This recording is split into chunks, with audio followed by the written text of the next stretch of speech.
I'm Shay with Family Handyman, and this is We Tried It.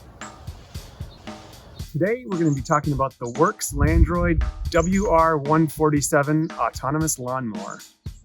This product is designed to cut up to a 1/4 acre lot, typical of most common city lots. The lawnmower cuts via a small 3-bladed cutting surface. The idea of this lawnmower is that you can set it up and it mows your yard without you even having to be there. In order to do that, first you have to set up the boundary wire, and that involves staking a wire around the perimeter of your yard. To get all the functionality out of this mower, it runs off an app that you download from Google Play or the Apple App Store.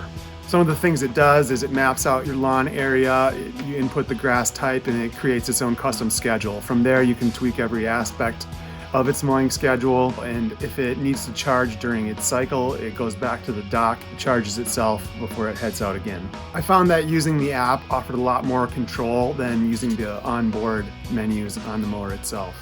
My yard has some hills, a few trees, and some kids' play equipment, and the Landroid is set up to mow around those obstacles. For smart home functionality, the Landroid can link to your Google Assistant or Amazon Alexa accounts. You can find this lawnmower online at places like Amazon.com or at your big box home stores. WORX does offer a bunch of different add-on accessories like the optional Landroid garage and the anti-collision system.